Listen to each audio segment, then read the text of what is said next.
Let me ask you something. What do you call somebody who scams thousands of innocent women, blames it on God's timing, rebrands as a Christian influencer to avoid criticism, and uses foster care, charity, her own child, churches, and all of it as a marketing tool? You might call that some kind of grifter. The internet likes to call her Brittany Dawn. And today we're going to unpack everything about the empire of Brittany and her fake fitness rise to fame, and suddenly now her current lawsuit with the state of Texas. This isn't just drama, it's actually in part dangerous. So let's get straight into the K-hole here. Hello YouTube and welcome back to my channel. It is another Bucks with Brittany. Influencer accusing her of deceptive practices. Her name is Brittany Dawn Davis. I apologize to anyone who feels like they got scammed from me. The Holy Spirit picked me up and took me to an aerial view. Everybody showed me that there was like a fundraiser and the gunshot went off and poor Jordan had to do that.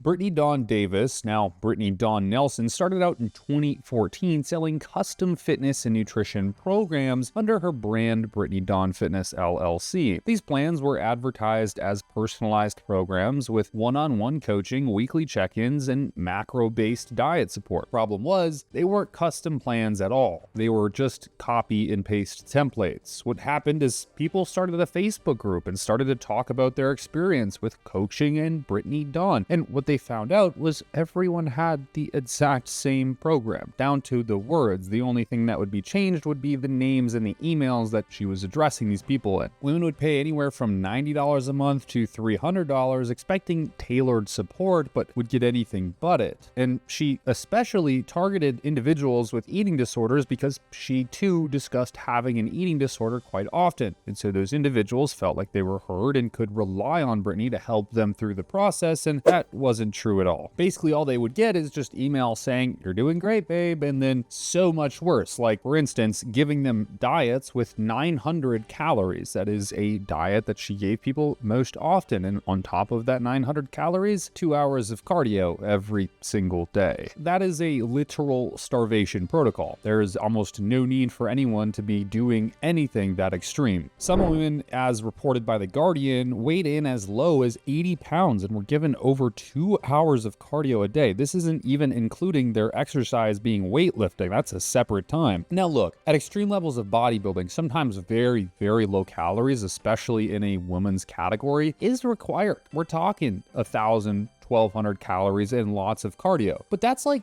2-3 weeks before stepping on a very large stage for a bodybuilding competition. We're not talking about a female who has an eating disorder and is trying to lose 10 pounds just to look a little bit better in her bikini. This is critically unhealthy, and many could argue that bodybuilding is unhealthy for women, but this is critically unhealthy. So what happened is thousands of people filed suits with the BBB and started a subreddit, and the receipts really did pile up. One client, Angie Bullock, waited 4 years for a refund. She pursued her refund through many different means, continuously getting blocked from social media on all the platforms she tried to reach out on. And of course, she just wanted a response, but didn't get a refund. Most of anyone who brought anything up in her comment section, DMs, or anything was just instantly blocked. Then came the icing, her apology video.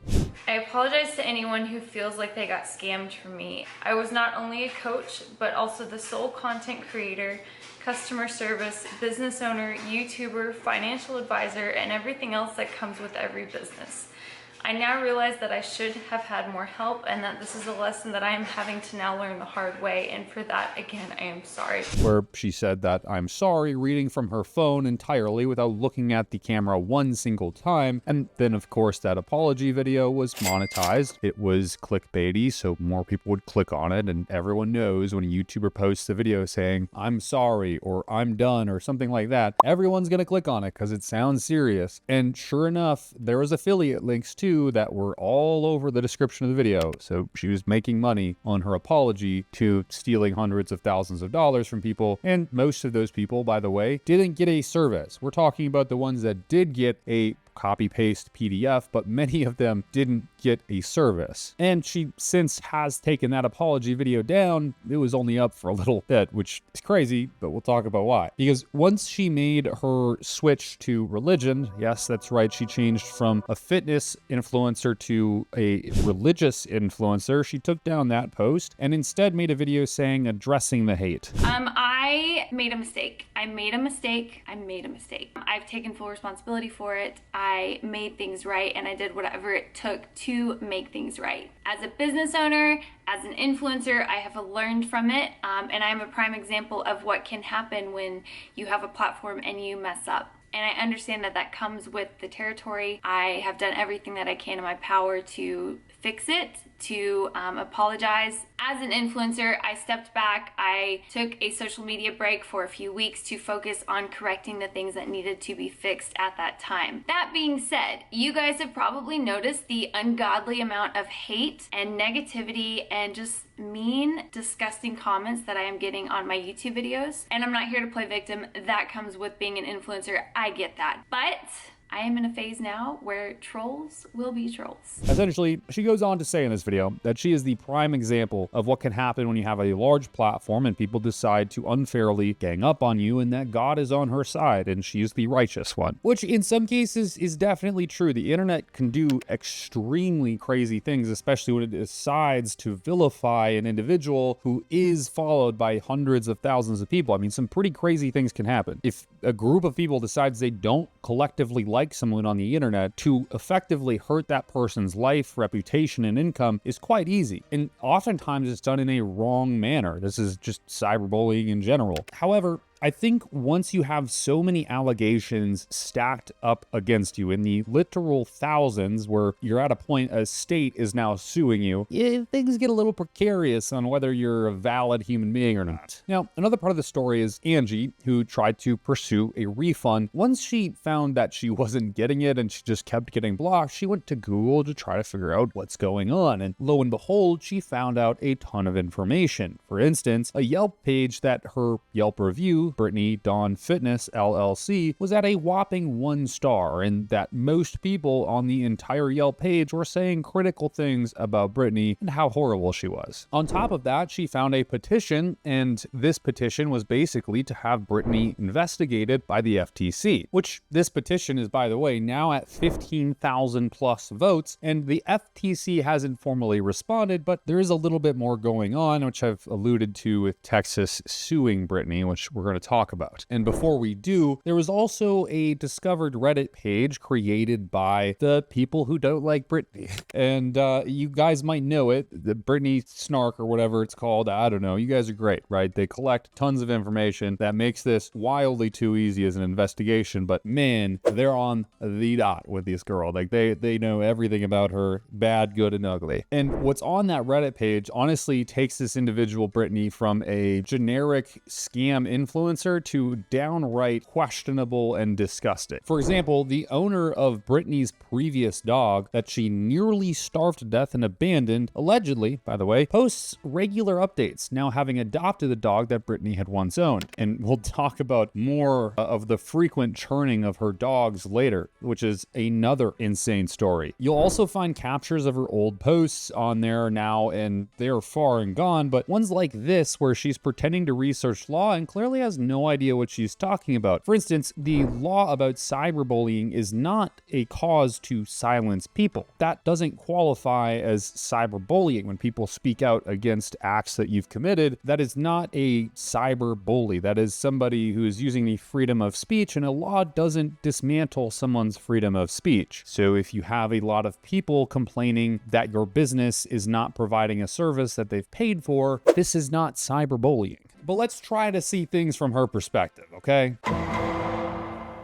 By 2022, the state of Texas had seen enough. The Attorney General filed a lawsuit against Brittany for deceptive trade practices, particularly for marketing services to women with eating disorders despite not being a licensed dietitian, as well taking their money without providing any actual tangible service. The state is seeking somewhere between $250 to $1 million in damages. And while Brittany said that she would make things right, her refund process inevitably, of course, contained contained an NDA, so if you wanted a refund, you had to agree not to speak out about what had happened to you during the service. And when her trial week rolled around in 2023, she went online calling this spiritual warfare, that the devil is after her. The last 2.5 months have been just a whirlwind of spiritual attack after spiritual attack after spiritual attack. And I had a vision. And in my dream, I was laying in my bed and the Holy Spirit picked me up, took me to an aerial view of my house, and I could see everything. I could see my house, I could see the roof, I could see each room in the house, and then I saw me, and I saw Jordan in the kitchen, and there was this black shield around my house of darkness. Just, there was light around the house, and then there was this layer of just darkness, and I went up a little bit higher, and I could see demons, I could see the enemy, I could see Satan just trying so hard to penetrate that shield, to get to the light, to get into the house, to get to me, to get to Jordan. And then the voice of God said, they cannot be touched. I am doing a work here. Like I said, this was before the spiritual attacks got so heavy. Literally 2 weeks after that dream, these spiritual attacks came. Of course, this is what every religious person does. She posted that Christians may be gentle, but we're not soft. And I love when people just weaponize religion. There's just so many good things when that happens. There's just so many good things when you use religion as logical reasoning. You know, like the Crusades, the Spanish Inquisition, the Salem witch trials, the 30-Year War, the Rwandan genocide, the Serbian and Bosnian War. I mean, much, much more current endeavors too. It's real great when people head religion as the reason they're doing things that are not good things. And of course, she's going to use God in almost every sense of the imagination to be her pitchfork so that she doesn't or cannot cancel. In her own words, she cannot be canceled because God or something, he does something that, I don't know, she's just got this weird agreement set up. I don't understand the actual faculties of it or anything, but like apparently she can just steal, you know, several $100,000, hurt women, and kind of be fraudulent as hell and do some really other disgusting things. But hey man, it's cool. God said it's chill. So it's chill. I'm going to put a Stripe link down below. God said it's chill. It's going to have $15,000. I want as many of you to pay that as much as possible. I'm not going to provide a service, but God said it's cool. And yeah, as you'd imagine, somebody who's delving this deep into religion and makes every single post story and everything she has to say about God now, she's selling religious retreats that look like something out of a white girl's Pinterest page. It's honestly crazy. Just don't take any pictures from her back because, well, you'll see she isn't ready. Funny thing is, a BuzzFeed employee actually paid to go to one of these retreats and reported on it. Not a good look. She said about the experience, within moments of entering, Brianna Marines, one of the Davis's volunteers, told me through a smile that she knew I was a journalist and was happy I was there to encounter the Lord. But if I made people uncomfortable, I'd be relegated to the back of the room. In the great tradition of Southern Christian women before me, I warmly thanked her for the generosity of letting me attend an event I bought a ticket for. Davis floated around the room like an ethereal being, a fresh set of platinum extensions falling over her shoulder. Her flowing clothing, nails, kitten heel sandals, and teeth were dazzling white. She gathered all of us in front of the intestine-shaped balloon banner to welcome us to the event and said that she didn't want to get too far into her testimony, the term used to describe someone's literal come to Jesus moment. Instead, she handed the mic over to a dance teacher who briefly extolled the power of letting your body express your feelings during worship, followed by a band playing songs that praised Jesus while we followed the teacher's advice and danced for 30 minutes. I talked to dozens of fellow guests, none of whom wanted to be identified in the article, but they spoke about finding Davis on social media, either by seeking out Christian presences online or stumbling upon her reels on Instagram or the Explore page. Many said they were impressed by her bravery in posting about her faith. No one wanted to talk about Davis's past, which surprised me because their religious beliefs in text are loaded with reformed murderers. Moses, David, cheaters like Abraham, Christian killers like Paul, playboys much like the Old Testament, liars, Peter, and scammers, Matthew. That's the whole thing about the Bible. Everyone sucks but Jesus. The bad things people have done become a part of the redemption story and reflect on the restorative love of God. Funny enough,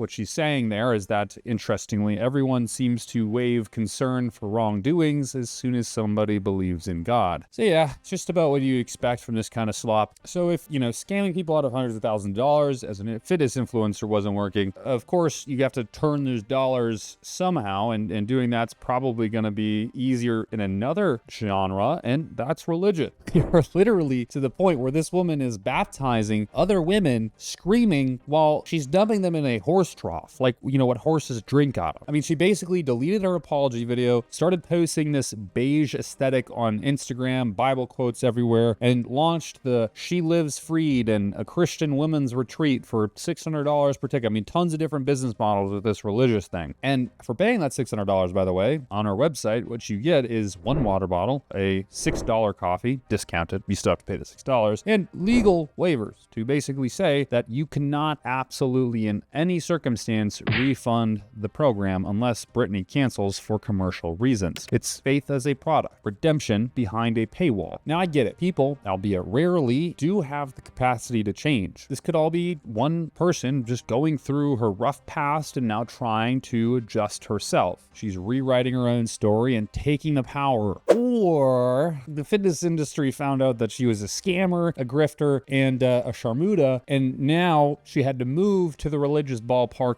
cult and now saying that God's forgiving her and she's holy, she's enlightened. I would say that the latter probably seems more plausible here. But then, oh man, we get on James. James was a homeless man that supposedly donated a few cents to her church called Mercy Culture. Brittany allegedly set up a hotel for him, gave him food, some other nice things, but also what she started to do was a GoFundMe. She started a GoFundMe. She raised money for James for $25,000, but she actually beat that $25,000 very quickly. And the campaign was called, get this, Bless James's Obedience. That's fucking creepy. It's the weirdest shit I've ever heard in my entire life, dude. That's so gross. Well, sadly, as you would probably imagine, James didn't get a dime of that money. Well, allegedly he got $6,000, but he hasn't seen any of the other money at all. None of it. Everybody showed me that there was like a fundraiser, and $25,000 was raised on the GoFundMe, and I can send you this the screenshot of that too. And from what you say, you only got $6,000.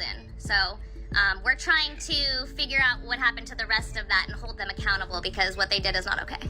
And keep in mind, the money that she was creating in that GoFundMe account was allegedly supposed to be for James. It was all for James so that he could get back on his feet again. Once James questioned the GoFundMe funds and where they were, she blocked him on everything and ignored him completely. They raised $25,000 in a GoFundMe.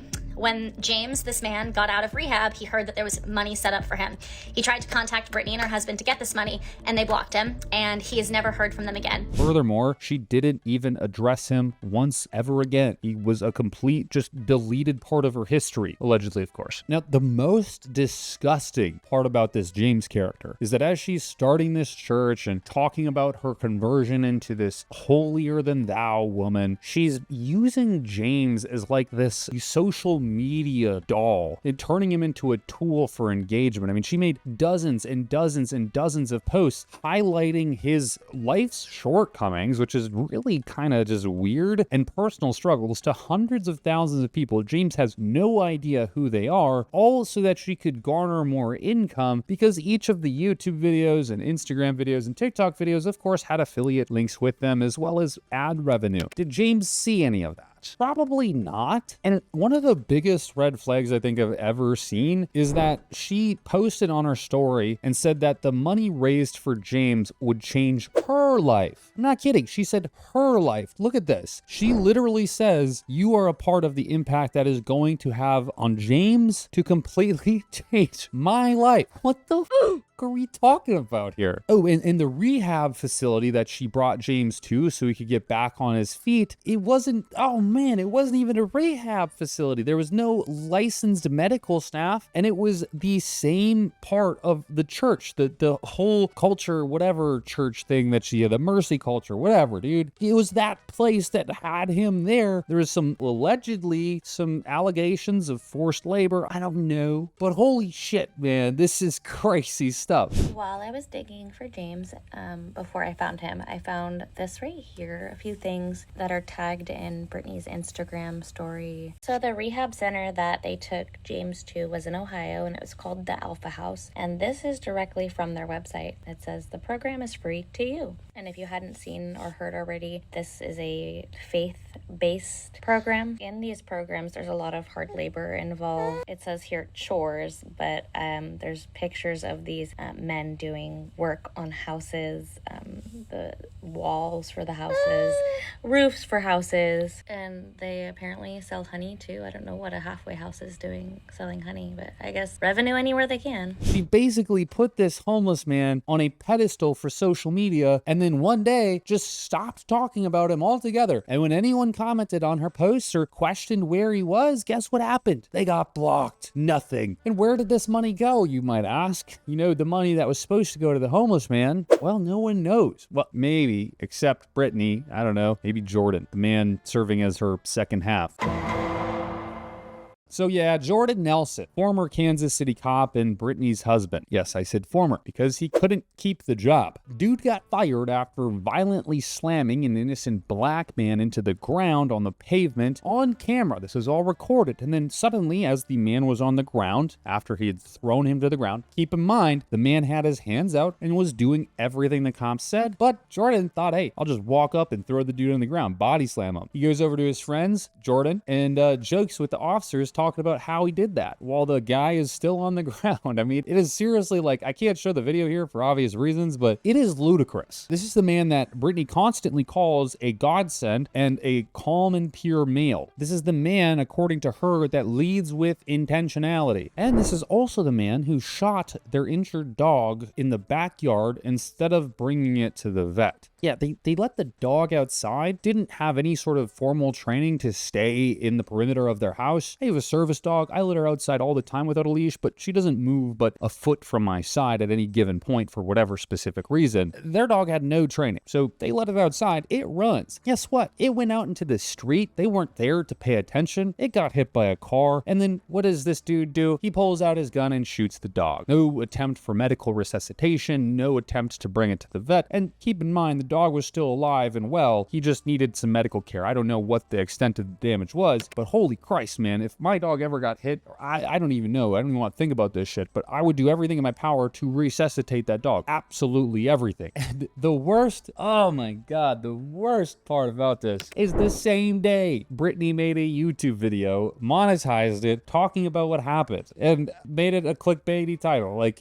had time to make a thumbnail and everything, you guys. And this is also a man who has allegedly cheated with his ex-wife pretty extensively, actually, even oddly, allegedly, but you can find it. Okay, so I don't know, I'm just saying allegedly because that's what everyone's supposed to do on YouTube. He had a profile on a swingers website during the time that he was married to his ex-wife, so that's a little bit troublesome. In fact, a friend of his ex-wife went through very specific details about their marriage and what had happened during that marriage, and it is not a pretty picture, folks. Now, like I said, people, while rarely, do have the capacity to change, but I do get this feeling that Jordan isn't this calm and collected individual that Brittany likes to say he is. And trust me, I'm not just digging up this dirt for no inherent reason. This woman has scammed homeless people. She's scammed people in the fitness industry over and over again to the point where freaking the state of Texas has to sue her. She denies all allegations against any of this happening and then claims that she is on God's side and she has the righteous path and the devil is working against her. Meanwhile, selling a productized religious event to thousands of people who are unknowing of what's happened before and likely getting a service, if you can even call it that, is not a cent worth the dollar or whatever. I don't know. It's not worth money, whatever. And I'm not even covering everything. There's numerous activities that these people have committed to that have harmed other individuals that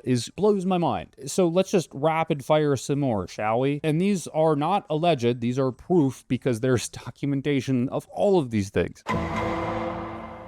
So in 2020, when COVID was happening, she took out a $20,800 loan. This was a PPP loan, one of the loans that small businesses would get during COVID to stay afloat. She pulled this loan under a business that was stated to be diet and weight reduction centers, not fitness coaching, not a personal trainer, diet and weight reduction centers. Months after closing her fitness business, she dissolved the LLC, which the shitty thing about LLCs, individuals out there who do not know, is any sort of bad thing that you do under the brand name of an LLC, well, it's a limited liability company, meaning you have very limited liability to anything that happens. So as soon as something bad happens, you get sued, the government wants their money back, what have you, you dissolve the LLC and you start a new one. It's shitty, it's pretty up, and there's a lot of loopholes in the world of business, but that is one of them. And so the $20,000+ business loan that was supposed to go to small businesses to keep them afloat during COVID was completely forgiven. She didn't have to pay a cent of it back. Another part here that's quite interesting is she's had at least over 6 pets in the last few years, most of which have disappeared without any explanation. They were posted once or twice and then just suddenly were not posted about anymore. And this small list of animals that she discontinued posting about, people have tried to figure out what the hell has happened. In some cases, people were able to actually rescue her previous animals in horrific condition. For instance, we have a dog named Mika who got rescued and rehabilitated by another person. You have 3 other dogs that suddenly just went to an ex-boyfriend, several different ex-boyfriends, I guess. One Christmas gift dog got rehomed almost immediately after having it. That one dog got shot by Jordan. All sorts of just really harsh stuff, man. Just really nasty, disgusting behaviors. Super weird stuff. And then she's into horses too. This is another thing where she would basically get upset because she would post false allegations on reviews for horse boarding facilities with pictures of her horse starving. Little did she know, oh my God, the owner of these facilities had receipts. She had pictures, payments, and the lack of payments, and wrote a very large statement in response to Brittany's reviews. The funny thing is that the pictures that Brittany posted in her review showing that her horse was malnourished and had bones showing, the sign that there is a lot of starvation happening, those are pictures that were taken before the horse had ever reached the facility. This means that Brittany was the one starving the horse, not the boarding facility. And I'll just read you the review because I think it's so important. Brittany posts, "My horse was removed from the facility due to a lack of care and malnourishment. I'm thankful that I got him out when I did. I would not recommend McKinney Horseplex for the well-being of your horse." Now keep in mind, I used to live right next to these guys, believe it or not, in Texas, in McKinney. I loved McKinney. It was a great little spot. I don't live there anymore, but I loved it. It was a great setup. Nice little city. Here's the thing. This did not happen. Okay, so the owner replies back, "Dear Brittany, I appreciate all reviews of our facility, even those that I might not necessarily agree with. To be clear, the public reading this, your horse Harley was at our facility for 7 months during 2018, and you were late on boarding once, which means she'd missed a payment. In 2019, out of 12 months of board, you were late 9 times, requiring multiple calls, text messages for payment. In 2020, you were late 5 out of 5 months, and you threatened if I made you pay your final payment, you would write a bad Yelp review and Google review." I think it's important that people know that the before